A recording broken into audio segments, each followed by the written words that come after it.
When they asked the Lord to open to them, he said, I do not know you. To not know here indicates not to recognize, not to approve, as in Luke chapter 13, verse 25, John chapter 1, verse 26, 31, chapter 8, verse 19. The foolish virgins had their lamps lighted, went forth to meet the Lord, died, and were resurrected and raptured, but were late in paying the price for the fullness of the Holy Spirit. Because of this, the Lord would not recognize or approve of them for participation in his marriage feast. They miss this reward dispensationally, but they do not lose their salvation eternally. In telling them that he did not know them, the Lord was saying, I do not appreciate you or recognize you, and I do not approve of the way you lived on the earth. Also, I do not approve of your coming so late. Thus, they are rejected from the enjoyment of the kingdom feast. Watching. Verse 13 concludes, Watch therefore, for you do not know the day nor the hour. Chapter 24, verse 40 to 44 refers to the rapture only of the living believers who are ready. Chapter 25, verse 1 to 13 is needed to cover the rapture of the dead and resurrected ones. When we read this portion of the word, we see how watchful we need to be. To be watchful and ready is a very serious matter. No other book warns us as often as the book of Matthew does. I can testify before the Lord that for more than 40 years I have been warned by this book. Whenever I have been a little careless, I have remembered the warnings contained in Matthew. Yes, we all are virgins, but are we foolish or prudent? We all need to answer this question for ourselves. Whether we are prudent or not depends on whether or not we have the extra portion of the Holy Spirit in our vessel. Life Study of Matthew, Message 65, Prophecy of the Kingdom. Concerning the Christian life, the New Testament reveals that, firstly, we need to receive the Spirit of God into our spirit so that we may be regenerated. Following this, we need to grow. To grow is to be transformed, and to be transformed is mainly to be renewed in the spirit of the mind. Transformation and renewing of the mind issue in the infilling of the Holy Spirit in our soul. Our mind is the leading part of our soul. To be renewed in the spirit of our mind is to have our mind filled and saturated with the Spirit. Then the Spirit that has saturated our mind will renew our whole being.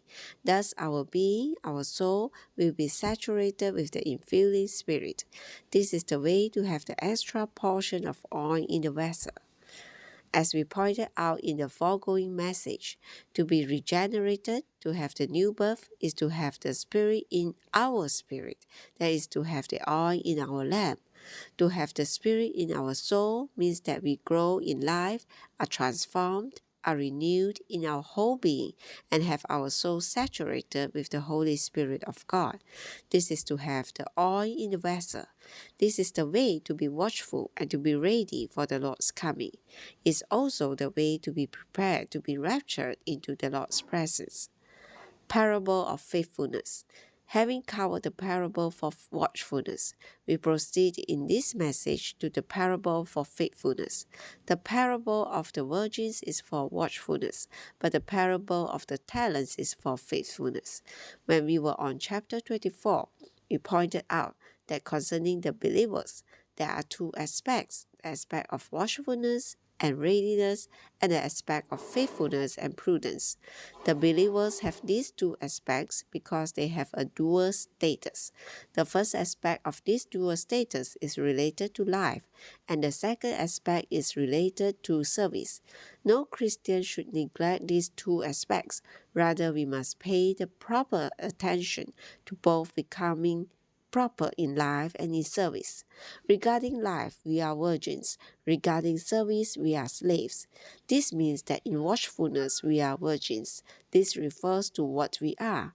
But in faithfulness, we are slaves. This relates to what we do. Although we may like the term virgins, we may not like hearing that we are slaves. Nevertheless, we are not only virgins, but also slaves. To the virgins, the Lord is the bridegroom, but to the slaves, he is the master. Thus, not only we have a dual status, but the Lord also has a dual status. On the one hand, he is our pleasant bridegroom, and on the other, our strict master. Sometimes he is very pleasant with us, but at other times he deals with us in a strict way. The virgins need something inward, the inward filling of the oil in the vessel. The slaves, however, need something outward, the spiritual talent. The infilling of the Holy Spirit is inward, but the talent, the spiritual gift, is outward. As vessels, we need the oil inwardly, and as slaves, we need the talents outwardly. The oil that fills the vessel reaches the bottom of the vessel. It is from within that the renewing of our being takes place, and it is from within that transformation transpires. There is a great lack of this inward working among Christians today. Rather, many Christians are striving to improve their outward appearance in order to make a show. Religion is concerned with outward show, but God's grace is the infilling of the Holy Spirit gets into us and transforms us from within. The inward oil is very different from our makeup. Makeup changes our complexion immediately. But God's way is that we drink of the Spirit and let the Spirit saturate our being. Then our appearance will change from within. For example, I eat and drink well, and nourishing food saturates my being. This gives me a healthy complexion. The fact that we need to be renewed from within does not mean that we do not need our activities. The one who received 5 talents traded with them diligently and gained another 5 talents. This indicates that we need both the inward renewing and the outward service, the inward growth and the outward actions. We need to be deeply impressed with this principle. Regarding the aspect of life, we need to be renewed from within. And regarding the aspect of service, we need to be very active outwardly. Sometimes we may be so active outwardly that we neglect the inward renewing, but at other times we may care so much for the inner life that we do not work adequately. To be like this is to be an unturned cake. On one side we are burned to charcoal, and on the other side we are raw. Neither side is good for eating. We need to be turned cake. If we work too much, the Lord will tell us to rest.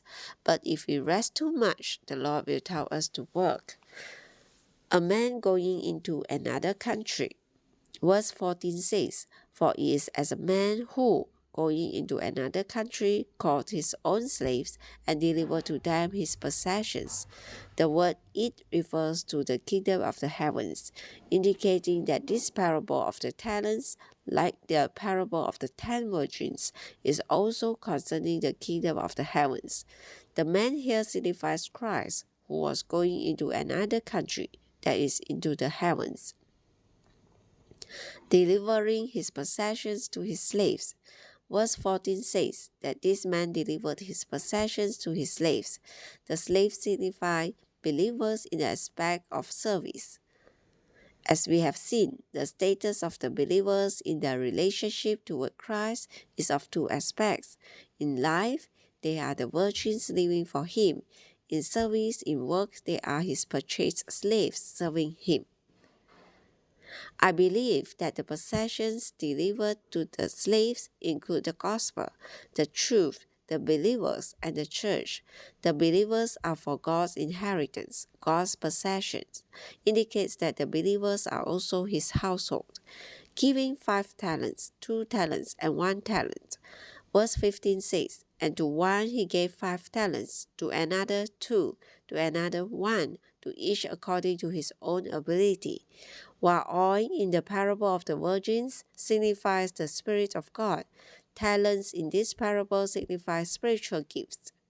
For the life we need oil, the Spirit of God, even His fullness, that we may be enabled to live the virgin life for the Lord's testimony. For service, for work, we need the talent, the spiritual gift, that we may be equipped as a good slave for the accomplishment of the Lord's work.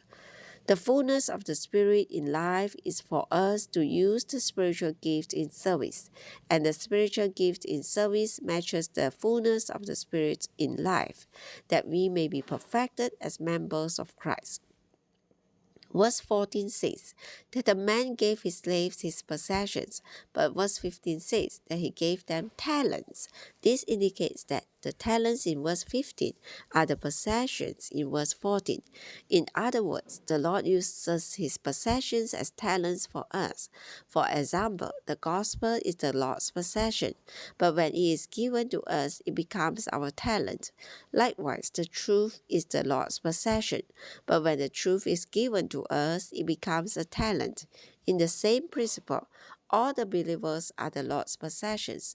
When the believers are given to us, they become our talents. Without all the believers, my talent would not be very big. Furthermore, the church is the Lord's possession. When the church is given to us, it becomes our talent. The more of His possessions the Lord gives to us, the more talents we shall have. In like manner, the more the Lord burdens us, the more talents we shall have.